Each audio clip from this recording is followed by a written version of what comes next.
Hello learners, আজকে আমরা compiled class file এবং এর ভেতরের বাইট কোড অ্যানালাইসিস শিখব এবং দেখব বাইট কোডের এই কম্পাইল ক্লাস ফাইলের মধ্যে কি থাকে, বাইট কোডটা তার সাথে কিভাবে ইন্টারঅ্যাক্ট করে, কনস্ট্যান্ট পুরের সাথে কিভাবে কাজ করে এবং আরও অন্যান্য বিষয়াদি ভেতরের ইন্টারনাল নেমস ব্লা ব্লা ব্লা। তো সেজন্য আমরা কি করব, প্রথমে জাভাতে একটা হ্যালো ওয়ার্ল্ড প্রোগ্রাম লিখবো। আমরা লিখবো হ্যালো লার্নার্স। তো সেটাকে আমরা তারপরে জাভা সি দিয়ে কম্পাইল করব। কম্পাইল করার পরে আমরা সেটাকে জাভা পি দিয়ে পার্স করে দেখব ভিতরে কি থাকে এবং এক এক করে বুঝবো সব অংশগুলো কিভাবে কাজ করে, একটা আরেকটার সাথে কিভাবে ইন্টারঅ্যাক্ট করে। তো এই বিষয়গুলো আজকে করার জন্য আমাদের কয়েকটা জিনিস লাগবে। সেটা হচ্ছে যে জাভা, যেটা হচ্ছে জেভিএম, মানে যেটা দিয়ে আমরা ক্লাস ফাইল রান করাবো। সেটা হচ্ছে যে আমাদের যেটা জাভা বাইনারি থাকে, কমান্ড লাইন থেকে এটা আমরা রান করাবো। আর আমাদের জাভা সি লাগবে, জাভা পি লাগবে। তো ওভারঅল এক কথায় বলতে গেলে আমাদের জেডিকে থাকা লাগবে, আমাদের কম্পিউটারে জেডিকে ইনস্টল থাকা লাগবে, অথবা আপনার যদি ইনস্টল না থাকে আপনি ইনস্টল করে নেন। কোড, যে সামান্য কোড লিখবো আমরা, সেটা লেখার জন্য যে কোনো প্লেন টেক্সট যথেষ্ট। আমি সেই এজ ওল্ড সেই থিম ব্যবহার করব। তো দেখি আমরা কিভাবে হচ্ছে এগুলো নিয়ে কাজ করি। আমরা ডাইরেক্ট কোডে চলে যাই। তো এটার জন্য আমরা প্রথমে ভিমে একটা ফাইল খুললাম, hello.java। তো এই ফাইলটাতে পাবলিক ক্লাস, আমরা এটাকে হচ্ছে পাবলিক ক্লাস করে দিই, পাবলিক ক্লাস হ্যালো।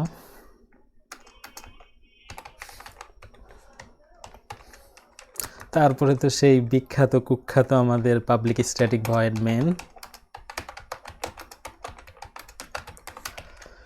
আর স্ট্রিংয়ের অ্যারে পাস হবে আর্গুমেন্ট আকারে, সেই আর্গটা আমরা দিয়ে দিই, ডিফল্ট আর্গুমেন্টস আর্গস। তো এরপরে আমরা সেই সিম্পল সিস্টেম আউট ডট প্রিন্টএলএন,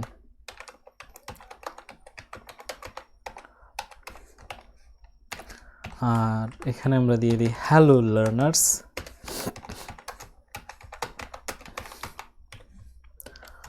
তো আমাদের কোড এ পর্যন্তই, আমরা এটুকুনি কোড করব। এবার এটাকে কম্পাইল করব। তো কম্পাইল করার জন্য আমাদের কি দরকার হবে, জাভা সি hello.java। দেখি আমাদের কারেন্ট ডাইরেক্টরিতে এখন কি আছে। এখন আমাদের hello.java-টা আছে আর hello.class-টা আছে। তো আমরা ক্লাস ফাইলটাকে রান করাবো। কিভাবে রান করাবো, সেই জাভা কমান্ড দিয়ে, অর্থাৎ জেভিএম। এখানে জাভাটাই জেভিএম, আমাদের যে জাভা বাইনারিটা আছে। তো যেহেতু কারেন্ট ওয়ার্কিং ডাইরেক্টরিতে আমাদের ক্লাসটা আছে, সেজন্য আমাদেরকে ক্লাস পাথ সেট করা লাগবে না। আমি যদি জাস্ট তাকে বলি হ্যালো, তাহলে সে hello.class-টা খুঁজে বের করে নেবে। এখন রান করি, ওয়াও, আমাদের কাজ হয়ে গিয়েছে, আমাদের এক্সপেক্টেড রেজাল্ট চলে এসেছে যে হ্যালো লার্নার্স। তো এখন হচ্ছে আমাদের যে hello.class ফাইলটা আছে, এটাকে আমি শুধু জাভাতেই তৈরি করবো, অন্য কিছু থেকে তৈরি করতে পারবো? অবশ্যই পারবো। যেসব ল্যাঙ্গুয়েজ জেভিএমকে টার্গেট করে এবং জেভিএমের জন্য ক্লাস তৈরি করে, ক্লাস ফাইলটা তৈরি করে, কম্পাইল্ড ক্লাস ফাইল, সে সবগুলোকে আমরা অ্যানালাইজ করতে পারবো। আর জেভিএমের কাছে এগুলো নিয়ে, ক্লাস ফাইল নিয়ে আপন পর নেই যে আমার এটা শুধু জাভা সোর্স কোড থেকে তাকে কম্পাইল হওয়া লাগবে, তাছাড়া হবে না, এমন কিছু না। সেটা যে কোনো ল্যাঙ্গুয়েজ, যে কোনো প্ল্যাটফর্ম থেকে যদি সেই স্ট্যান্ডার্ড স্পেসিফিকেশন মেনে আমরা hello.class-টা তৈরি করতে পারি তাহলেই হলো। তো আমরা তো সেটা তৈরি করে ফেলেছি খুব সিম্পলি। তো এখন আমরা সেটাকে অ্যানালাইজ করার জন্য কি করব, আমাদের জাভা পিটা লাগবে। তো জাভা পি দিয়ে আমি ক্লাসটাকে অ্যানালাইজ করবো। আবারও যেহেতু ক্লাস পাথটা আমাদের সেট করার দরকার নাই, কারণ এটা কারেন্ট ওয়ার্কিং ডাইরেক্টরিতে আছে। এখন আমি জাভা পি দিলে দেখি কী এলো। তো এখন এখানে তো আমাদের দেখাচ্ছে যে কম্পাইল্ড ফ্রম hello.java, কথা সত্য। পাবলিক ক্লাস হ্যালো, হ্যাঁ আমাদের সেটাও ছিল। এখানে একটা স্ট্রেঞ্জ পয়েন্ট আছে, আমাদের একটা মেথড চলে এসেছে যেটা হচ্ছে যে পাবলিক হ্যালো। এটা কোত্থেকে আসলো পরে আসছি। তারপরে পাবলিক স্ট্যাটিক ভয়েড মেন, আর এখানে হচ্ছে এটা আমাদের ফুললি কোয়ালিফাইড নেমটা আছে। যদিও ফুললি কোয়ালিফাইড নেমটা আসলে জেভিএমে আমাদের স্ল্যাশ দিয়ে আলাদা করা হয়, ডট দিয়ে না। অর্থাৎ তার যেই প্যাকেজ টু পাথ, মানে প্যাকেজ থেকে যে আমরা ক্লাসটাতে যাব সেটাতে। তো যাই হোক, এটাতে যথেষ্ট হিউম্যান রিডেবল ফর্মে আমাদের দেখানো হয়েছে। আর যেটা আমাদের hello.class আছে, তার মধ্যে কি সবগুলো এরকম টেক্সট আকারে সাজানো আছে? না, এরকম টেক্সট আকারে সাজানো নাই। সেটা সম্পূর্ণ একেবারে বাইনারি ফরম্যাটে রাখা আছে, বাইনারিতে আছে যদি আমি আরও সিম্পলি বলি। তো সেটা প্লেন টেক্সটে নাই। এখন হচ্ছে আমাদের এই ইনফরমেশন দিলে কী হবে, এগুলো দেখে আমাদের মনে হলো আচ্ছা যদি কেউ আমাদের একটা সোর্স কোডকে কম্পাইল করে, আমাদের কাছে যদি কম্পাইল ক্লাস ফাইলটা থাকে, তাহলে কি আমি এভাবে সব কিছু সোর্স কোড বের করে নিতে পারবো? না, সম্ভব না সেটা। আমরা সোর্স কোড পাবো না, আমরা বাইট কোড পাবো, আর ভেতরের কনস্ট্যান্ট পুলগুলো থেকে পাবো। কোনোটাই অরিজিনাল ফরম্যাটে থাকবে না, যদিও কিছু ডিসঅ্যাসেম্বলার আছে যেগুলো আমাদের হচ্ছে কম্পাইল ক্লাস ফাইল থেকে ডিসঅ্যাসেম্বল করতে বা জার থেকে ডিসঅ্যাসেম্বল করতে অথবা ওই যে অ্যান্ড্রয়েডের ডেস্ক থেকে ডিসঅ্যাসেম্বল করতে আমাদেরকে হেল্প করে। তো এবং সেটাকে যদি ম্যাঙ্গল করা হয় বিভিন্ন হচ্ছে গার্ডটার দিয়ে, বিভিন্ন গার্ডিং সিস্টেম যেগুলো আছে, ম্যাঙ্গলিং সিস্টেম যেগুলো আছে সেগুলো দিয়ে করার পরে কিছু সময় কিছু ক্ষেত্রে অনেকে করার পরে অনেক সময় আমরা সাকসেসফুল হইতে পারি না। মানে আপনি যদি একটা জাভার সোর্স কম্পাইল করে অ্যাপ্লিকেশন তৈরি করে আপনার ক্লায়েন্টের হাতে পৌঁছে দিলেন, এরপরে সে চাইলো যে না সে সোর্স কোডটা ফিরে পেতে চায়, আপনি তার কাছে সোর্স কোড দেননি, সামহাও কোনো একটা কন্ট্রাক্টের কারণে বা কোনো কিছুর কারণে, অথবা আপনি আপনার সাথে তার ওই রকমই ডিল ছিল। তো যাই হোক, এখন হচ্ছে তার আর যদি আপনি ওই যেগুলো হচ্ছে গার্ডার, প্রোটেক্টর, ম্যাঙ্গলার এসব বিভিন্ন টুলসগুলো ব্যবহার করেন, তাহলে সে সহজে এটা বের করতে পারবে না। আদারওয়াইজ কাইন্ড অফ কিছুটা মানে যথেষ্ট পরিমাণে একটা ফর্মে নিয়ে আসা যায়, তবুও সম্পূর্ণ সম্ভব না। 100% এটা হচ্ছে 100% প্রুফ না যে 100%ই সে আপনি সব কিছু পেয়ে যাবেন অরিজিনাল ফর্মে, কারণ এটা সোর্স কোড ফর্মে থাকে না। এখন কথা হলো, আমাদের তো এই পর্যন্ত এইটুকুনি ইনফো দিয়ে আমাদের কী হবে? জাভা পিকে যখন আমি বললাম এটা করো, সে আমাকে দেখিয়ে দিল স্ট্রাকচারটা। এখন সামনে বাড়ানোর আগে আমরা দেখি যে হ্যালো যেই মেথডটা আছে এটা কি, সেটা তো আমরা লিখি নাই, এটা কোথা থেকে এলো? এটা সেই আমাদের যে ডিফল্ট ইমপ্লিসিট কনস্ট্রাক্টর। আমরা যদি একটা ক্লাসকে কনস্ট্রাক্টর নাও দিই, তারপরেও জাভা, নট জেভিএম, জাভার যে কম্পাইলারটা আছে জাভা সি, সে সেইগুলাকে তৈরি করে আমাদের ক্লাস ফাইলের মধ্যে রেখে দেয়। তো এখন হচ্ছে অন্য একটা ল্যাঙ্গুয়েজে যদি আমি জেভিএমকে টার্গেট করি, সেখানে আমাদেরকে নিজে হাতে ওই কনস্ট্রাক্টরটা তৈরি করে তাকে দিতে হবে, অথবা আমাদের টুলিং এরকম থাকতে হবে যেন যেখানে ডিফল্ট কনস্ট্রাক্টর নাই সেখানে একটা যেন ডিফল্ট কনস্ট্রাক্টর থাকে। তো আমাদের জাভা যে ল্যাঙ্গুয়েজটা, সেই ল্যাঙ্গুয়েজ অনুসারে আমাদেরকে ডিফল্ট কনস্ট্রাক্টর না দিলেও চলছে, এবং কম্পাইলারটা অর্থাৎ জাভা সি যেটা, সেই ডিফল্ট কনস্ট্রাক্টর তৈরি করে বাইট কোডের মধ্যে রেখে দিচ্ছে। এটা জেভিএমের রেসপন্সিবিলিটি না যে আপনার ডিফল্ট কনস্ট্রাক্টরকে সে কল করবে বা ডিফল্ট কনস্ট্রাক্টরকে সে তৈরি করবে।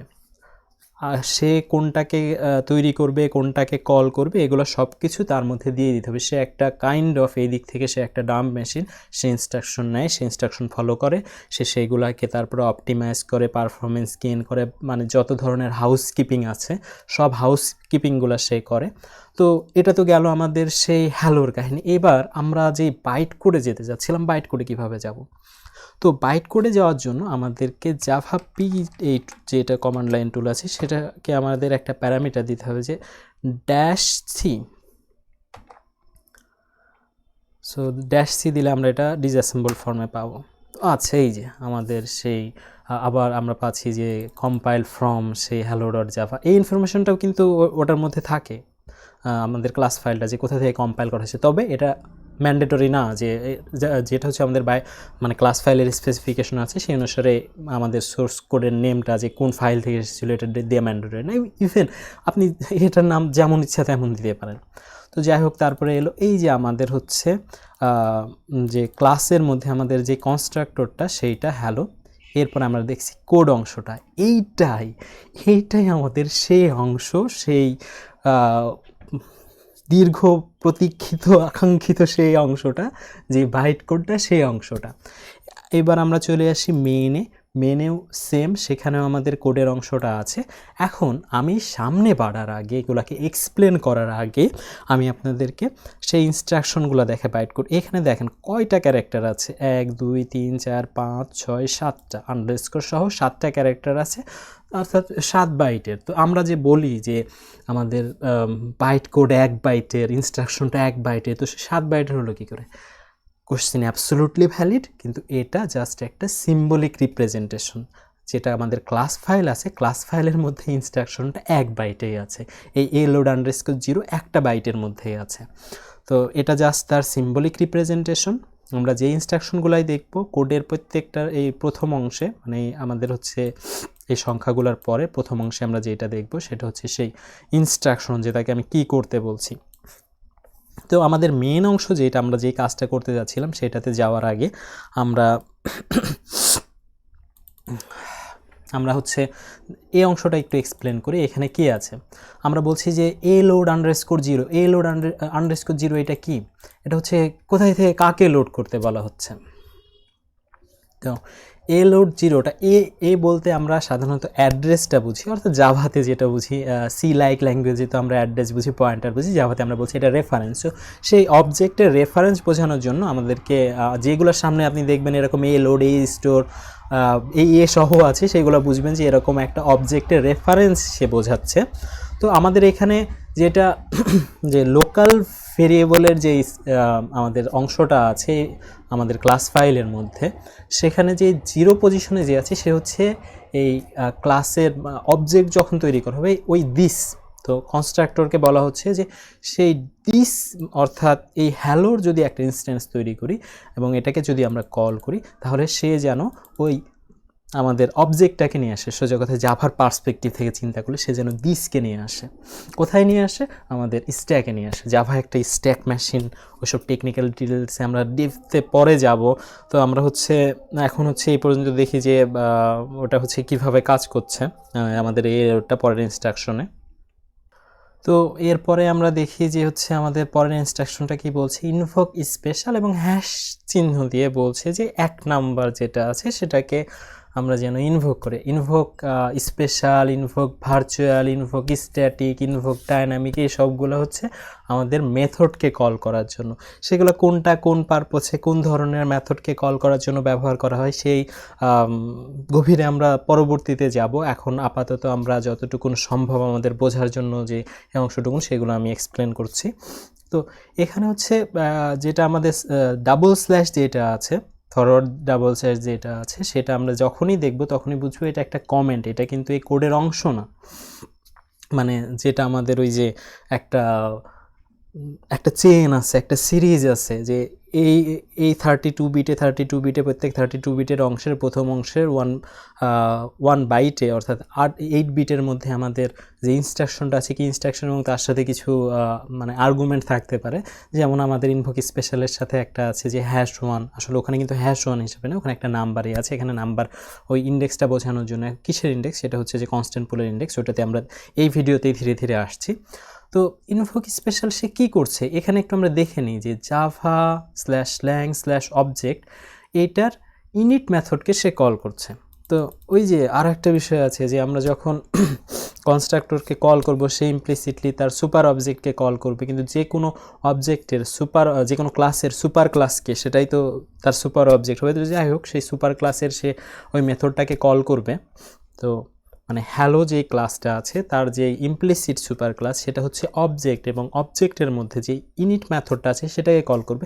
এবং একটু খেয়াল করুন এখানে ইনিট মেথডটা সেটা কিন্তু একটু ওয়ার্ড, যে অদ্ভুত। এখানে যে সে অ্যাঙ্গেল ব্র্যাকেটের মধ্যে ইনিট, এটা আসলে তার ভেতরের ইন্টারনাল স্পেশাল নেম, এই জন্য আসলে সে ইনিটটা এখানে দেওয়া হচ্ছে, এরকমভাবে দেওয়া আছে।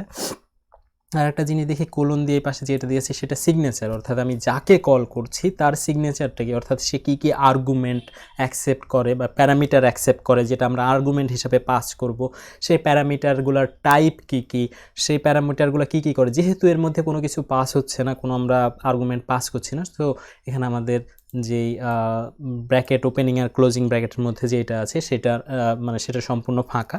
এবং এটা রিটার্ন টাইপটা ফি, এগুলো হচ্ছে আমাদের যে জেভিএম যেভাবে আমাদেরকে রিপ্রেজেন্ট করে, যে তার ভেতরের টাইপগুলোকে আমি বলেছিলাম আগের ভিডিওতে জেভিএম সম্পূর্ণ টাইপ সেপ, এই যে তার টাইপ সেপটি যে সে ভেতরে কিন্তু টাইপ ইনফরমেশনগুলো রাখছে। এবং আপনি যদি এটার উপরে টাইপলেস একটা যেটা ডাইনামিকের টাইপ ডাক টাইপ অথবা একেবারে সম্পূর্ণ টাইপলেস একটা ল্যাঙ্গুয়েজ ইমপ্লিমেন্ট করেন, তারপরেও আপনাকে জেভিএমে যে বাইট কোডটা আপনি থ্রো করবেন সেটাকে এভাবেই তৈরি করতে হবে যেন সবগুলো টাইপ সেপ হয়। এবং সেটা কিছুটা না অনেক পরিমাণে ওই সেই ম্যাজিকগুলো নিয়ে কাজ করার জন্য আমাদের ইনভোক ডাইনামিকটা আছে।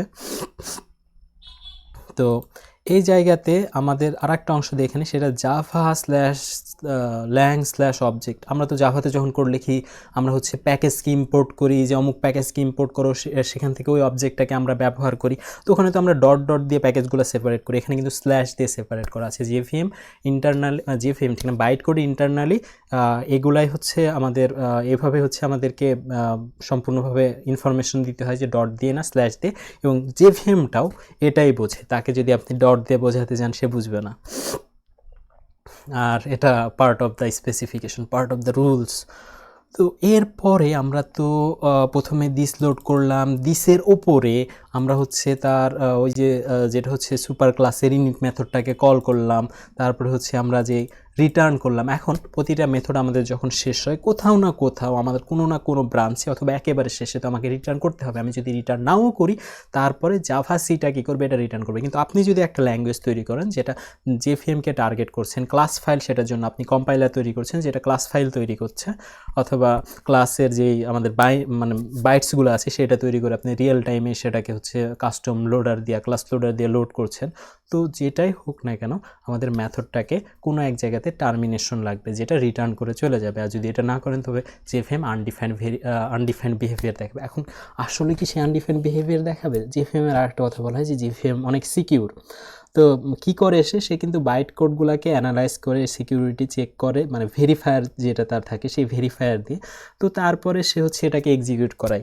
যেমন আমরা যদি বলি যে তোমার স্ট্যাকের সাইজ এতটুকুন হওয়া লাগবে, এবং সে দেখে যে তার বাইট কোড অ্যানালাইসিস করার পরে যে ওই অতটুকুন কয়েকটা ঘরের মধ্যে, অর্থাৎ আমরা যে কয়টা হচ্ছে স্ট্যাকের সাইজ দিয়েছি যে কয়টা ঘরের জন্য, সেই কয়টার মধ্যে ফিট যাচ্ছে না, তখন সেই রোধ দেখাবে, আপনার এটাকে সে রানই করবে না।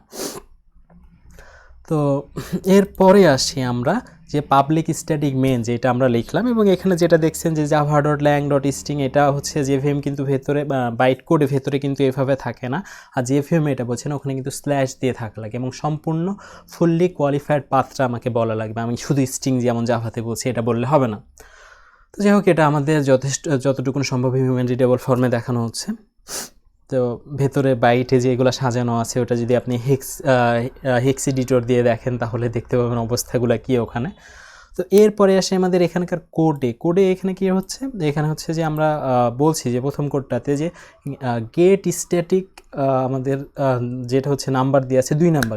এখন এই 2 নাম্বারটা কোথায় আছে? আমরা #1 2 দিয়ে যে এগুলোই আমরা দেখাচ্ছি, এগুলো কিন্তু সবই আছে কনস্ট্যান্ট পুলে। এবং কনস্ট্যান্ট পুলে তারপরে কনস্ট্যান্ট পুলের মধ্যে অনেকগুলো ভাগ করা আছে, একটা থেকে আরেকটা যেতে হয়, ওগুলো আমরা এই ভিডিওতেই দেখবো একটু পরে। আগে এইটুকুন মানে আমরা হচ্ছে একটু ভালোভাবে বুঝে নিই। যদি না বুঝেন তবে বারবার ভিডিওটা আরেকবার রিওয়াইন্ড করেন, আরেকবার দেখেন। তো গেট স্ট্যাটিক আমি যখন বললাম, তো এখানে একটা কমেন্ট দিয়েছে, কমেন্টে আমরা কি দেখছি যে জাভা ল্যাং সিস্টেম আউট, এইটাকে সে যেন গেট করে, এবং যেহেতু সেই স্ট্যাটিক সেই জন্য আমরা বলছি গেট স্ট্যাটিক। এবং বলছিলাম না জাভা ভেতরে টাইপ সেফ, সে জানে এটা স্ট্যাটিক, সে এটা স্ট্যাটিকই নিচ্ছে, সে হচ্ছে তারপরে তার মানে টাইপ সেফটি যে জায়গাটা, সেটা পরের অংশে আমরা পাচ্ছি যে এল জাভা /io/print সিস্টেম, অর্থাৎ ওই যে আউটটা আছে সিস্টেমের সাথে, যে আউটটা আছে সেটা টাইপটা কি, সেটা টাইপ হচ্ছে আমাদের যে মানে সব কিছু যে আমরা যখন জাভাতে একটা টাইপ দিই সেটা কি প্রিমিটিভ টাইপ হয়, অথবা আমাদের একটা আমরা ক্লাসকে রেফার করি যে এই ক্লাসের টাইপ, অর্থাৎ ওই ক্লাসের যেসব বিহেভিয়ার এটা তার আছে, অথবা একটা ইন্টারফেসকে বোঝায়, ইন্টারফেস যে বিহেভিয়ার করতে পারে সে করতে পারে। তো এরকমভাবে আমরা যখন টাইপগুলোকে তাকে বলছি, তো সেই টাইপগুলো যেগুলো নন প্রিমিটিভ সেগুলোর জন্য আমরা তাকে সামনে এল ব্যবহার করি এবং শেষে একটা সেমিকোলন দিই। জেভিএম এর ইন্টারনাল রিপ্রেজেন্টেশনে যেটা, অথবা বাইট কোডের ভেতরে, বা বাইট কোড বলছেন যেটা ক্লাস ফাইলের ভেতরে, এবং বাইট কোডে যেগুলোকে এক্সিকিউট করবে সেগুলো হচ্ছে সেখানে হচ্ছে প্রিমিটিভ যেগুলো আছে, যেমন হচ্ছে আমরা ভয়েডের জন্য ভি দিচ্ছি, এরকম আমরা ইন্টিজারের জন্য আই দেখতে পাবো, বুলিয়ানের জন্য জেড, আমার যতটুকু মনে পড়ছে জেডই দেখতে পাবো। তো এরপরে হচ্ছে আমরা এই অংশটুকু তো আমাদের শেষ হয়ে গেল, যে এখানে হচ্ছে সম্পূর্ণ এই টাইপটা দিয়ে আছে। কিন্তু আবারও আরেকটা জিনিস খেয়াল করেন যে সেটা হচ্ছে এটা কিন্তু কমেন্ট, আমরা এখনও পাই নাই যে এটা কোথায় আছে, আমরা ওটা পরে দেখছি। এবার পরের ইনস্ট্রাকশনে আসি, আমরা স্ট্যাকে নিয়ে এসেছি, স্ট্যাকে পুশ করেছি যে সিস্টেম আউট, সেটা গেট স্ট্যাটিক যে হচ্ছে আমাদের ফিল্ডটা আছে সেটা তুমি এখানে নিয়ে আসো। সেই স্ট্যাকে নিয়ে এসেছি, স্ট্যাকে পুশ করেছে। এরপরে আমি বলছি এলডিসি মানে কি? এলডিসি মানে হচ্ছে লোড কনস্ট্যান্ট। ওই যে একটা কথা বলেছিলাম না যে আমাদের সব ভ্যালুগুলো তো আমাদের যেই বাইট কোডের যেই আমাদের সেই সিরিজটা আছে, যে এক একটা বাইট কোড আছে যে এগুলো আমরা এক্সিকিউট করছি কোড অংশে যেটা দেখছি, এটা দেখি থাকে প্রথম এক বাইটের মধ্যে থাকে আমাদের ইনস্ট্রাকশনটার, পরে অপারেন্ট থাকতেও পারে নাও থাকতে পারে, ডিপেন্ড অন দ্য ইনস্ট্রাকশন। তো অথবা সেই বাইট কোডের উপরে নির্ভর করে আমাদের থাকবে যে হচ্ছে আমরা ওইটা হচ্ছে এর পরের অংশটাতে কোনো প্যারামিটার বা আর্গুমেন্ট অথবা অপারেন্ট থাকবে কি না, অর্থাৎ সেই ইনস্ট্রাকশনটা এর কোডের মধ্যে কোনো কিছু নিয়ে অপারেট করবে কিনা। তো এটা তো টোটাল মিলে সে 32 বিট, তো সে খুব বেশি ভ্যালু তো সে রাখতে পারে না। তো যখনই তার ভ্যালুগুলো বড় হয়ে যায় সে কনস্ট্যান্ট পুলে রেখে দেয়। তো এইখানে আমরা হচ্ছে যে জিনিসটা দেখবো যে এলডিসি আমি যখন করছি, এটা কাকে আমি কনস্ট্যান্টকে আমি হচ্ছে লোড করছি, এবং লোড করে কি করছি, লোড করলে কি হয়, লোড করলে সেই কনস্ট্যান্ট পুল থেকে নেয়, কনস্ট্যান্ট পুল থেকে নিয়ে স্ট্যাকে, যেটা স্ট্যাক মেশিন আছে যে আবার সেই স্ট্যাক মেশিনের স্ট্যাকে সে এটাকে পুশ করে। কিসে পুশ করলো, স্ট্রিং হ্যালো লার্নার্সকে পুশ করলো। গেল, সেটাও গেল, দুটো আমাদের পুশ হয়ে গেল, একটা হচ্ছে সেই সিস্টেমের আউট, আর একটা হচ্ছে আমাদের যেটা হচ্ছে স্ট্রিং হ্যালো লার্নার্স। এরপরে আসে ইনভোক ভার্চুয়াল, এই যে আর একটা আবার আমরা মেথডকে কল করতে যাব। এবার কিসের মেথডকে কল করছি, আমরা মেথডকে কল করছি যে জাভা আইও প্রিন্ট স্ট্রিমের প্রিন্ট এলেন। এখানে একটা জিনিস খেয়াল করুন, এটা টাইপ কি ছিল, প্রিন্ট স্ট্রিম। আমরা জাভাতে যখন লিখি প্যাকেজটাকে আমরা ইম্পোর্ট করে কিন্তু টাইপ এই অংশটুকু দিই। তো এই অংশটুকু ধরেই আমরা কথা বলি। আমাদের যে প্রিন্ট স্ট্রিমটা আছে, ওই প্রিন্ট স্ট্রিমের যে আমাদের হচ্ছে প্রিন্ট এলএন আছে, এই প্রিন্ট এলএনটাকে আমরা ইনভোক করবো, এবং এইবার তার টাইপগুলো কিন্তু এখানে দিয়ে দেওয়া আছে, সে কি অ্যাকসেপ্ট করবে, প্যারামিটার, তার প্যারামিটারগুলো কি, এবং আমি সেই প্যারামিটার অনুযায়ী আমরা আর্গুমেন্ট কী পাস করব, সেটা হচ্ছে যে এল জাভা ল্যাং স্ট্রিং আর সেমিকোলন, এটা দিয়ে ইন্টারনালি আমাদের এই টাইপটাকে বোঝাচ্ছে। আর এই যে বলেছিলাম না সে টাইপ সেভ, সে কিন্তু আবারও টাইপ সেভ। তো সে হচ্ছে একটাই আমাদের ভ্যালু নিচ্ছে, এবং সেটা হচ্ছে স্ট্রিং টাইপের। আর আমাদের ভি দিয়ে কি বোঝাচ্ছি, আমাদের দুইটা যেই ব্র্যাকেট থাকছে ওপেনিং আর ক্লোজিং, তার বাইরে যেটা থাকছে সেটা হচ্ছে যে রিটার্ন টাইপ, সে ভয়েড, সে কিছুই রিটার্ন করে না, তো তার রিটার্ন টাইপ হচ্ছে ভয়েড। একটা কিছু তো দেওয়া লাগবে, তো যখন কিছুই না থাকে তখন তো আমরা ভয়েড দিই। এরপরে এর আগে আমাদের সে যে স্ট্রিংটা নিবে, সে কই পেল স্ট্রিংটা, সে পেলো হচ্ছে আমাদের স্ট্যাক থেকে সে যখন আমরা একটা মেথডকে কল করাই, তার যতগুলা প্যারামিটার ছিল সেই প্যারামিটারের লিস্ট অনুসারে ততগুলা ভ্যালু সে স্ট্যাক থেকে পপ করে। তো যেহেতু তার একটা আছে, সে একটা পপ করবে, কাকে পপ করবে, হ্যালো লার্নার্সকে পপ করবে। তো হ্যালো লার্নার্সকে পপ করার পরে সেটাকে এক্সিকিউট করবে, কিন্তু এরপরে কিন্তু সে আর একটা ভ্যালু আমাদের এইটুকুন তার হচ্ছে মেথড এক্সিকিউট করার আগে তাকে জানা লাগবে সে যে প্রিন্ট এলেন যেটাকে সে এক্সিকিউট করছে কার ওপরে, অর্থাৎ সে কোথায় আছে, সে কার কাছে আছে, সিস্টেম ডট আউটের কাছে আছে প্রিন্ট এলেন।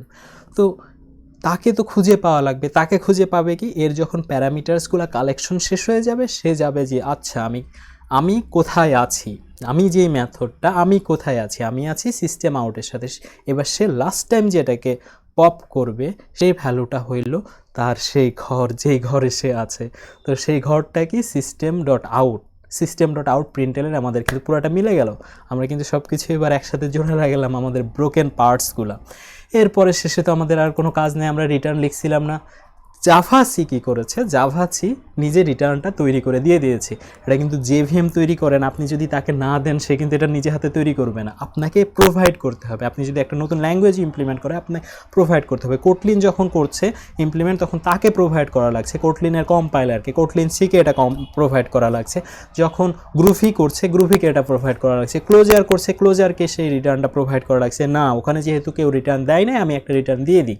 আর শুধু রিটার্ন, এখন রিটার্ন আছে, এল রিটার্ন আছে, এইগুলো আছে যে আমরা ইন্টিজার রিটার্ন করব নাকি কিছুই রিটার্ন করব না। যখন কিছুই রিটার্ন করব না তখন হচ্ছে সেটা শুধু রিটার্ন, অর্থাৎ মেথডের টাইপটা ভয়েড, যেহেতু সে কিছুই রিটার্ন করছে না। তো এই যে আমাদের যে মেথডটা ছিল যে পাবলিক স্ট্যাটিক ভয়েড, এখানে যে ভয়েডটা ছিল এই কারণে আমরা হচ্ছে এখানে ব্যবহার করলাম কি, শুধু রিটার্ন। কারণ যখন আমরা আমাদের রিটার্ন টাইপটা ভয়েড হবে তখন আমরা হচ্ছে শুধু রিটার্ন যে বাইট কোডটা আছে সেটা ব্যবহার করব। আর এখানে তো রিটার্ন বলতে আমাদের সেই বাইট কোডের সিম্বলিক রিপ্রেজেন্টেশন আছে, এই রিটার্নের একটা সংখ্যা আছে, সেগুলো আমরা পরে দেখব। এখন ওই টেকনিক্যাল ডিসকাশনে গেলে জিনিসটা বোরিং হয়ে যাবে, তার সাথে আগে পুরোটা আমরা বোঝার চেষ্টা করি যে কিভাবে সে কাজ করছে।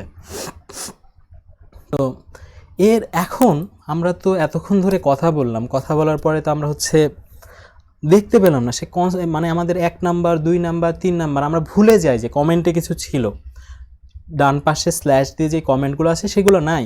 তো আমি যদি 1 নাম্বারে কী আছে 2 নাম্বারে কী আছে এগুলো দেখতে চাই, কোথায় দেখব, কীভাবে দেখব? এই জাভা পি দিয়েই দেখব। এখন জাভা পি দিয়ে যদি আমি দেখতে চাই তাহলে এখানে আমাদের আরেকটা প্যারামিটার, আরেকটা হচ্ছে আমাদের কমান্ড লাইন আর্গুমেন্ট দেওয়া লাগবে, সেটা হচ্ছে যে ভি মানে ভার্বস, সে যেন সম্পূর্ণ ইনফরমেশনগুলো আমাদেরকে প্রিন্ট করে। ওয়াও, অনেকগুলো ইনফরমেশন, এমনকি লাইন নাম্বার টেবিলও আছে। তো যাই হোক, আমরা সবগুলাতে এখন যাচ্ছি না, প্রথমে কিছু অংশ আমরা দেখে নিই। এটা দেখে নিই যে ক্লাস ফাইলটা কী ছিল, লাস্ট মডিফাইড ডেট, ওটা তো তারপর হচ্ছে আমাদের MD5 মানে হ্যাশ যেটা এই ক্লাসের সেটা আছে, তারপরে কোন সোর্স কোড থেকে এটা তো আগেই দেখেছি। এবার ক্লাসটা আমাদের শুরু, যে পাবলিক ক্লাসে এটা আছে, মেজর মাইনর ভার্সন আছে। আর আরেকটা জিনিস হচ্ছে যে এই ক্লাসটার অ্যাক্সেসরটা কী ছিল, সেটা হচ্ছে পাবলিক, এবং সেই ইনফরমেশনটাও এখানে আছে। এটা কিন্তু এবার ডাইরেক্ট ওই যে মানে পাবলিক ক্লাস এইভাবে সেটাকে মানে হচ্ছে আমরা এখানে যেটা দেখছি যে এটা পাবলিক ক্লাস, এভাবে যেহেতু ডাইরেক্ট এরকমভাবে ইনফরমেশনটা থাকে না, এটা অ্যাক্সেসরের যেই হচ্ছে আমাদের বাইট রিপ্রেজেন্টেশন আছে, অর্থাৎ নাম্বার আছে, সংখ্যা আছে, সেইগুলো দিয়ে আমরা বোঝাচ্ছি। আসলে এক একটা কোনো অংশ বোঝানো হয় শুধু একটা নাম্বার দিয়ে, কোনো বোঝানো হয় একটা বিট দিয়ে, এবং সেইগুলোকে অ্যান্ড অর এক্সর এগুলো করে করে এই নাম্বারগুলোকে JVM রান টাইমে এক্সট্র্যাক্ট করে। তো যাই হোক, আমরা এখানে সিম্বলিক রিপ্রেজেন্টেশনগুলো দেখছি। আপনি যদি এখনই দেখতে চান এগুলো কীভাবে থাকে, আপনি একটা হেক্স এডিটর ওপেন করে এই ক্লাস ফাইলটাকে ওপেন করে দেখতে পারেন। তো যাই হোক, এরপরে আমাদের মেথড দুইটা আছে। দুইটা মেথড কেন, আমাদের তো ইন্টারফেস কোনোটা ইউজ করি নাই আমরা, এখানে মেথড দুইটা আছে, মানে ক্লাসে ইউজ করি নাই, মেথড দুইটা আছে। কি মেথড, সেই কনস্ট্রাক্টরটা আর হচ্ছে আমাদের মেন মেথডটা। এইবারে আসি আমাদের কনস্ট্যান্ট পুল, যেটা আপনাদের প্রমিস করেছিলাম আমি যেটা দেখাবো। তো এই কনস্ট্যান্ট পুল আমরা যখন এখানে আমাদের মেন ক্লাসটাতেই আসে, এখানে বলছে 2 নাম্বারে যে আছে। আচ্ছা, তার আগে আমরা যেহেতু কনস্ট্রাক্টর নিয়ে কথা বললাম সেটাতেই যাই, এটাতে 1 নাম্বার ছিল না, তো 1 নাম্বারে যাই আমরা কি আছে এই অংশটুকুন আমরা ভুলে যাই, অংশটুকুন বলে কিছু ছিল এটা আমরা ভুলে যাই, কারণ এটা আসলে নেওয়া হচ্ছে ওই সেই কনস্ট্যান্ট পুলের 1 নাম্বার ঘর থেকে। তো এবার কনস্ট্যান্ট পুল থেকে দেখছি কি এটা টাইপ কি, মেথড রেফারেন্স, এবং সেটাকে আমি কিভাবে পাবো সেটা আবার দুইটা অংশে ভাগ করে, যে বললাম না কনস্ট্যান্ট পুলগুলো আরও বিভিন্নভাবে ভাগ করা। তো আমাকে ওটাকে যদি আমি 1 নাম্বারে যে ভ্যালুটা আছে সেটাকে সম্পূর্ণ পেতে চাই, তাহলে আমাকে কোথায় যাওয়া লাগবে, 6 নাম্বার এবং 15 নাম্বার দুইটাতে গিয়ে তারপরে আমি পুরো ভ্যালুটা পাবো। এবং 6 নাম্বারে আমি গিয়ে কি দেখছি যে আচ্ছা এটা একটা ক্লাস, তো ক্লাসটা আমি কোথায় পাবো, ক্লাসটা হচ্ছে 22 নাম্বারে পাবো। এখন যদি আমি 22 নাম্বারে যাই, 22 নাম্বারে গিয়ে দেখছি কি এটা UTF-8, অর্থাৎ জাভা যখন ভেতরে আমাদের এই সিম্বলগুলোকে কনস্ট্যান্ট পুলে রাখছে, সে কিন্তু সর্বশেষ স্ট্রিং যেগুলো, যেহেতু এই যে আমাদের একটা অবজেক্টকে বোঝাচ্ছে এই পাথে অবজেক্ট আছে, একটা অবশ্যই স্ট্রিং আকারে আমাদের রাখতে হবে, তো সেই স্ট্রিংটাকে কিন্তু UTF-8 রাখছে। যখন আমরা ডাইরেক্ট হ্যালো লার্নার্সও রাখছি সেটাও কিন্তু আমাদের UTF-8 ইনকোডিংয়ে রাখছে। আমি কোনো এক সময় এসব ইনকোডিং মানে ইউনিকোডের এসব বিভিন্ন ইনকোডিং, টেক্সট ইনকোডিং এগুলো নিয়ে হয়তো অন্য এক সময় অন্য একটা ভিডিও তৈরি করবো, ওইটার ডেপথে আর যাচ্ছি না, তাহলে এটা মানে হারিয়ে যাবে। যাই হোক, আমাদের ডিজায়ার্ড যেই সিম্বলটা ছিল সেটা আমরা পেয়ে গেছি। এবার আমাদের 15 নাম্বারে আবার যেতে হবে। 15 নাম্বারে গিয়ে কি পাবো, 15 নাম্বারে দেখছি এটা নেম অ্যান্ড টাইপ, অর্থাৎ এটারও আবার দুইটা অংশ আছে। এটার দুইটা অংশে 7 নাম্বারে আমাকে যেতে হবে। 7 নাম্বারে গিয়ে দেখছি কি এটা ইনিট, ওই যে ইনিট মেথড যেটা সেইটা, তার ইন্টারনাল রিপ্রেজেন্টেশন। এরপরে দেখছি কি 8 নাম্বারে যাব আমি। 8 নাম্বারে গিয়ে কি পাচ্ছি, এই যে তার টাইপটা বলা ছিল না, এটা 22 নাম্বার না, এটা হচ্ছে 15 নাম্বার। 15 নাম্বারে আমাদের কি ছিল, যে নেম অ্যান্ড টাইপ, একটা অংশ নেম আর একটা অংশ টাইপ। টাইপটাও আমাকে পেতে হবে, কারণ JVM সম্পূর্ণ টাইপ সেট, তার সব টাইপ ইনফরমেশনগুলো আমাকে প্রোভাইড করতে হবে। তো এখানে সে বলছে কি সে কোনো প্যারামিটার অ্যাকসেপ্ট করে না, এবং সে হচ্ছে যে রিটার্নটা করে সেটা হচ্ছে কোনো কিছুই না, অর্থাৎ ভয়েড টাইপে, সেজন্য ভি। এরপরে আসি আমাদের গেট স্ট্যাটিকও যদি আমরা দেখি, 2 নাম্বারে যাব, 2 নাম্বারে 16-17তে ভাগ করা, আবার 16তে যাব, 16তে গিয়ে দেখবো এটা ক্লাস, আবার 23 নাম্বারে আমরা যাব, 23 নাম্বারে গিয়ে দেখবো যে এটাই যে জাভা ল্যাং সিস্টেম। এটা কিন্তু এখানে আমরা সেই কমেন্টেই আমরা ইনফরমেশনগুলো পেয়ে গিয়েছিলাম। তো এটা কমেন্ট ইনফরমেশন একবারে পাচ্ছি বলে মনে হচ্ছে যে আমাদের কাছে একবারে আছে, না, আসলে এটা জায়গায় জায়গায় ভাগ করা আছে। তো এরপরে হচ্ছে ওটা কত নাম্বার ছিল, 2 নাম্বার। 2 নাম্বার থেকে আমাদের 16 শেষ পর্যন্ত গেলাম। তারপর 17-তে যদি আমি যাই, 17 গিয়ে দেখি নেম অ্যান্ড টাইপ, আবারও সেই কাহিনী। 24 গিয়ে দেখবো কি নেম অ্যান্ড টাইপ, এটা 17 না, 2 নম্বর ফিল্ড রেফ, 2 নম্বরে ফিল্ড রেফ 16 17, নেম 24 নম্বরে হচ্ছে আউট। হ্যাঁ, এই যে আমাদের হচ্ছে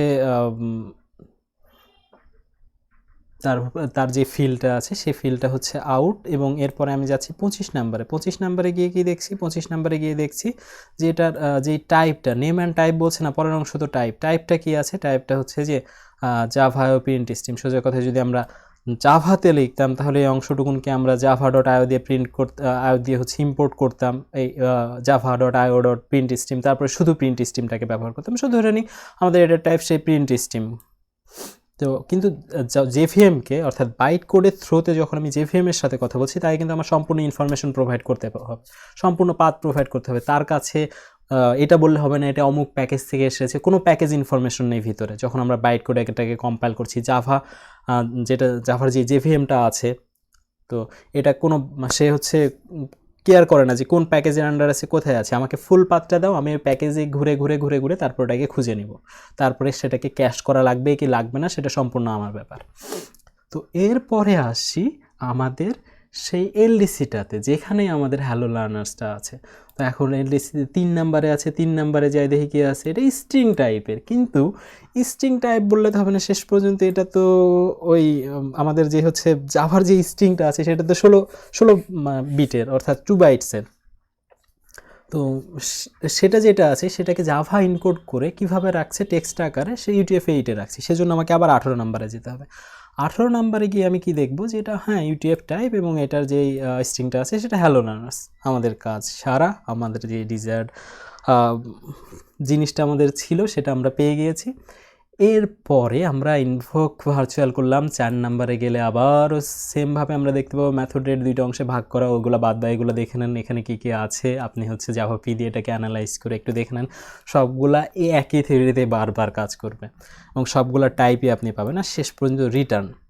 এখন কথা হলো, আমি আগের ভিডিওতে একটা কথা বলেছিলাম যে আপনি যদি জাভাতে 1000বারও হ্যালো ওয়ার্ল্ড বা হ্যালো লার্নার্স এটাকে লেখেন, সে কিন্তু একবার তার এক্সিস্টেন্স থাকে, এবং সে একবার থাকবে না 1000বার থাকবে, এটাও কিন্তু সেই জেভিএম মানে যে কম্পাইলারটা আছে, নট জেভিএম, যে কম্পাইলারটা আছে, যে কম্পাইল করছে, কম্পাইল করে যে বাইটগুলো তৈরি করে দিচ্ছে, তৈরি করে সেগুলো প্যাক করে একটা ক্লাস ফাইলে প্যাক করছে। এখানে আপনি কিভাবে আপনার কম্পাইলারটাকে ইমপ্লিমেন্ট করেছেন সেটার উপরে নির্ভর করে। এখন জাভাসি যেটা আছে এবং সাধারণত যতগুলাই আছে সবগুলাই এই ডুপ্লিকেট রাখে না, তারা হচ্ছে শুধুমাত্র একটাকে রাখে। আপনার ইমপ্লিমেন্টেশনটাতে এটা নাও থাকতে পারে, কোনো একটা ইমপ্লিমেন্টেশনে সে হচ্ছে 1000বারই রাখতে পারে। তো যাই হোক, আমরা এটাকে ভ্যালিডেট করি, আগে প্রমাণ করি যে আসলে সে একবারই থাকে।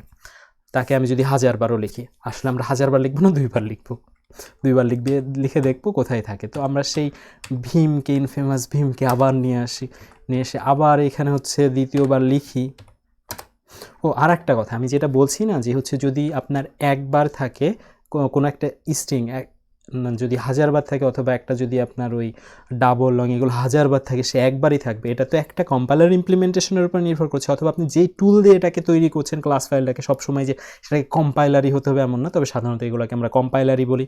তো যেই টুল অথবা যেই অ্যাপ্লিকেশন দিয়ে আপনি এটাকে তৈরি করছেন, অথবা যে কম্পাইলার দিয়ে আপনি এটাকে তৈরি করছেন, তারপরে নির্ভর করে যে সে এটা কতবার রাখবে কি কতবার রাখবে না। তো যেটা আমি বলতে চেয়েছিলাম সেটা হচ্ছে যে এই যে ডুপ্লিকেশনের যে ম্যাটারটা আছে, সেটা কিন্তু ডুপ্লিকেট অনেকগুলো থাকলে সে শুধু একবারই কনস্ট্যান্ট পুলে সে রাখবে, এটা কিন্তু শুধুমাত্র একটা ক্লাসের স্কোপের মধ্যে। অর্থাৎ আপনি যদি হ্যালো লার্নার্সে আর একটা ক্লাস তৈরি করেন হ্যালো ওয়ার্ল্ড নাম দিয়ে, এবং তার মধ্যেও হ্যালো লার্নার্স থাকে, এই 2টা ক্লাস কিন্তু সম্পূর্ণ আলাদা, এবং এই 2টা ক্লাসের কনস্ট্যান্ট পুলও সম্পূর্ণ আলাদা। তো সেই জন্য 2টা ক্লাসেই যদি আপনি হ্যালো লার্নার্স পান, তখন আবার এইটা চিন্তা করবেন না যে কেন 2বার আসলো, তার তো একবার থাকার কথা, আমি একবারে ওটাকে কম্পাইল করেছিলাম। না, আপনি যতবারই কম্পাইল করেন তার কাছে এই জিনিসগুলা, মানে তার কাছে ট্রুথটা হচ্ছে একটা ক্লাস ফাইল এবং একটা ইউনিট, তার এই এক্সিকিউট করার ইউনিটটা হচ্ছে একটা ক্লাস ফাইল, তার ফাইন্ড করার একটা ইউনিট হচ্ছে ক্লাস ফাইল। সে কিছুকে খুঁজছে, প্রথমে সে প্যাকেজ ঘাঁটতে ঘাঁটতে সে ক্লাসটাকে খুঁজে পাচ্ছে। তো এক একটা ক্লাস আলাদা আলাদাভাবে যখন মানে আলাদা আলাদাভাবে থাকছে ফাইল আকারে, তো তার মধ্যে কনস্ট্যান্ট পুলগুলো আলাদা।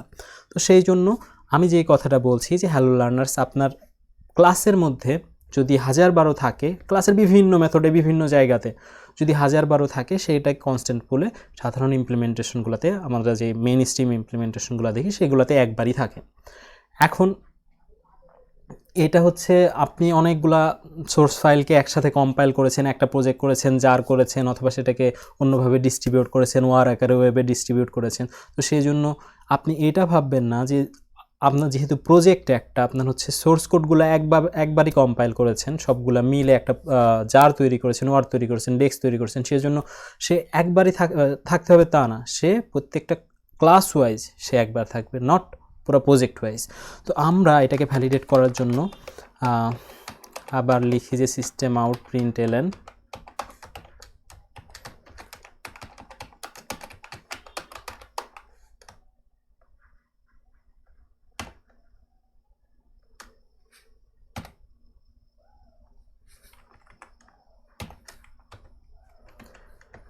এরপরে এটাকে আমরা রাইট করি। রাইট করার পরে আমরা আবার কম্পাইল করে আসি জাভা সি দিয়ে। এবার আমরা ভেরিফাই করি যে এটা আমাদের যেটা রান করলাম সেটাতে হলো কি না। তো আমরা হ্যাঁ 2বার আছে আমাদের হ্যালো লার্নার্স। এবার আমরা জাভা পিতে আবার যাব। জাভা পিতে গিয়ে দেখব যে সে আসলে কয়বার আছে। এখন একটা জিনিস দেখি আমরা, এলডিসি কোন কোন জায়গাতে আছে, 3 নাম্বারে আর 11 নাম্বারে, এবং এলডিসি সে 3 নাম্বারকে করছে, সেও 3 নাম্বারকে করছে, 2 জায়গাতে এলডিসি। এবং তারপরে তো আমাদের মূল লক্ষ্য এটাই ছিল যে আমাদের এই এলডিসিটা বের করা, কারণ সেই হচ্ছে কনস্ট্যান্ট পুল থেকে আমাদের যেটা জাভা ভার্চুয়াল মেশিনে যে স্ট্যাকটা আছে সেই স্ট্যাকে পুশ করবে, অর্থাৎ যে তার যে স্ট্যাক মেশিন চালানোর জন্য। তো এখন হচ্ছে 3 নম্বরে গিয়ে দেখি কি আছে, 3 নম্বরে দেখছি স্ট্রিং, 18 নম্বরে চলে যায়, 18 নম্বরে গিয়ে দেখি হ্যালো লার্নার্স আছে, অর্থাৎ ওই যে যেটা বলেছিলাম একবারই থাকবে, সেটা কিন্তু একবারই আছে। তো এইভাবে আমরা ভবিষ্যতে আরও কিছু কিছু জিনিসগুলো যেগুলো হচ্ছে আমাদের সামনে আগানোর জন্য, আরও টেকনিক্যাল ডিটেলসে যাওয়ার জন্য যেগুলো দরকার পড়বে সেইগুলোতে আমরা যাব। কিন্তু এবং সেগুলো করার আগে আমি হচ্ছে যে মিসকনসেপশনগুলোর কথা বলেছিলাম, যে যেভাবে মানুষ চিন্তা করে, প্রোগ্রামাররা চিন্তা করে, এটা এইভাবে হচ্ছে যেটা বলেছিলাম একটা আপনাদের স্ট্রিং বিল্ডার নিয়ে সেইটা। তারপরে আরেকটা যদিও মিসকনসেপশন না, তবে হচ্ছে সেটা কিছু ইনসাইট, আপনার নতুন কিছু ইনসাইট আপনার মধ্যে চলে আসবে, যে ইন্টিজার বক্সিংটা, তার মধ্যে আনবক্সিং কিভাবে হচ্ছে অটোমেটিক, সেগুলো আমরা হচ্ছে এই বাইট কোড অ্যানালাইজ করে দেখব। তো আজকে আর যেগুলো বলার ছিল, আচ্ছা আজকে আমাদের এমনিতে ডিসকাশনটা আরও লং হয়ে যাচ্ছে। আমরা পরবর্তীতে আরও যে টপিকগুলো এটার মধ্যে আছে যেগুলো বোঝার নয় সেগুলো বুঝবো, আর হচ্ছে আপনাদের যা যে কোশ্চেন থাকবে সেগুলো আমাকে অবশ্যই জানাবেন, আমি সেগুলোর উপরে আরও কিছু ভিডিও তৈরি করব যেন আপনাদের সেই কনফিউশনগুলো ক্লিয়ার হয়ে যায়। আর এটার সাথে সাথে আপনারা নিজেরা এগুলা লিখে লিখে প্র্যাকটিস করবেন, তাছাড়া কিন্তু কোনো উপায় নেই এগুলা বোঝার। Practice makes a man perfect. তো নিজে হাতে যদি না করেন, বারবার ভিডিওটা শুধুই যদি দেখেন, তবে খুব বেশি কাজ হবে না। যা যা করছে এগুলো নিজে হাতে করে দেখেন, নিজের একটা অ্যাপ্লিকেশন তৈরি করা আছে, নিজের কিছু জাভা কোড আছে, সেটা কম্পাইল করছেন, সেগুলোকে ডিসঅ্যাসেম্বল করে দেখেন এভাবে, যে সে কী মানে সে কীভাবে কাজ করছে, কি কি থাকছে, ওই ইনস্ট্রাকশনগুলো যেগুলো আছে। আমরা তো আজকে জাস্ট ওভারভিউ দিয়ে গেলাম, পরবর্তীতে এগুলোকে সম্পূর্ণ বোঝানোর চেষ্টা করব ধীরে ধীরে, আর এক একটা এক্সাম্পল দিয়ে দিয়ে। তারপরে আমরা কোন জায়গাতে আমাদের অপটিমাইজ করার দরকার হবে না দরকার হবে সেগুলো দেখব। আর একটা বিষয় আছে, এখানে আপনাদের মনে হতে পারে যে সে এই স্ট্রিংগুলো, যেমন হচ্ছে তার টাইপগুলোকে সে স্ট্রিং আকারে রাখছে, তারপরে তার ক্লাস, যে ক্লাস প্যাকেজ থেকে ঘুরে ঘুরে ঘুরে ঘুরে ঘুরে স্ল্যাশ দিয়ে দিয়ে যে ক্লাসটাতে যাচ্ছে, এগুলাতে তাকে তো সার্চ করা লাগছে না যে এটা কোথায় আছে, কিভাবে আছে। তো সে তাহলে তো জাভা স্লো হয়ে যাবে। জাভা যে আমরা অ্যাপ্লিকেশনগুলো তৈরি করি, অথবা জেভিএমকে টার্গেট করে যে অ্যাপ্লিকেশনগুলো তৈরি করা হয়, সেগুলো তো স্লো হওয়ার কথা, সেগুলো কিভাবে ফাস্ট কাজ করে, এটা তো হওয়ারই কথা না। তো কিভাবে হচ্ছে? এখন ব্যাপার হচ্ছে সেটা নির্ভর করে সম্পূর্ণ ইমপ্লিমেন্টেশনটার উপরে, জেভিএমের যে ইমপ্লিমেন্টেশন আছে সেটার উপরে। এটা ওরাকলের না, ওপেনজেডিকে না, কি অন্য কোনোটার। যেমন ওই যে আমি বলছিলাম না, জেভিএমের বিগেস্ট মিস্টেক হচ্ছে 32 বিট, সব কিছুই 32 বিটে করা। তার যেই মানে এই মিস্টেকটার জন্য যে এটা হচ্ছে লং ডাবল নিয়ে তার যেই ঝামেলাটা হয়, প্লাস তারপরে হচ্ছে এই আমরা যদি 64 বিটেও আমাদের জাভা বাইনারিটা ডাউনলোড করি তাও কিন্তু ভেতরে সে সব কিছুই 32 বিটে কাজ করে। এইগুলাকে আপনি যদি হচ্ছে একটু ওভারকাম করতে চান যে না আমি হচ্ছে এই লিমিটেশনগুলোর মধ্যে থাকতে চাচ্ছি না, থ্রেড সুইচিংয়ের জন্য যেমন আমার দুইটা ডাবলের দুইটা অংশ দুইটা ভাগে ভাগ হয়ে যেতে পারে, এটাও আমি চাচ্ছি না, সেজন্য আমার মতো করে একটা ইমপ্লিমেন্টেশন তৈরি করবো, আপনি সেটাও করতে পারেন। এবং এরকম কিছু ইমপ্লিমেন্টেশন আছে, প্রোপ্রাইটারি কিছু ইমপ্লিমেন্টেশন দেখেছি যেগুলোতে তারা সম্পূর্ণ নতুনভাবে জেভিএমকে যেই অফিসিয়াল জেভিএম যেটা আছে সেটা সেভাবে না চলে তাদের মতো করে তৈরি করেছে। কী হয়েছে যে স্পেসিফিকেশনটাকে ঠিক রেখেছে, কারণ স্পেসিফিকেশন ছাড়া জেভিএমের স্পেসিফিকেশন ছাড়া সেই জাভা সি দিয়ে কম্পাইল করা বা আরেকটাতে কম্পাইল করা তার ভিএমে চালাবে কীভাবে? এই স্পেসিফিকেশনটাতে আগে বলেছিলাম যে এটাই যে একটা স্পেসিফিকেশন থাকবে, ডকুমেন্টেশন থাকবে এবং সবসময় সেভাবে চলবে, বিহেভিয়ারগুলো চেঞ্জ হবে না। তো এখন ব্যাপার হচ্ছে যে যখন আমি সবগুলাই যে একটা মেথডকে আমি একবার কল করালাম সিস্টেম আউট ডট প্রিন্টএলএন, এবার আমি যদি এটাকে 1000বার কল করাই তো এতবার সে ওই স্ট্রিংটাকে ওরকমভাবে খুঁজতে তারপরে স্ট্রিংটাকে ম্যাচ করাকে, তারপরে ওই টাইপ এগুলাকে ম্যাচ করার পরে সে হচ্ছে এটাকে এক্সিকিউট করবে, কত লুপ চলবে, তারপরে হচ্ছে আমাদের কত স্ট্রিংকে ইকুয়ালিটি চেক করতে হবে, তারপরে কত ক্যারেক্টারকে ভাগ করতে হবে, যে ভাগ করে সেগুলো দেখতে হবে এটার সাথে এটা মিলছে কিনা, না মিললে তেমন। তো এইগুলাতে কি আমাদের পারফরমেন্স লস হচ্ছে না? হ্যাঁ, অবশ্যই হচ্ছে। কিন্তু ইমপ্লিমেন্টেশনগুলো কী করে, ইমপ্লিমেন্টেশনগুলো অর্থাৎ জেভিএমের ইমপ্লিমেন্টেশন কী করে, এইটা অপটিমাইজ করার দায়িত্ব তার, আপনার না।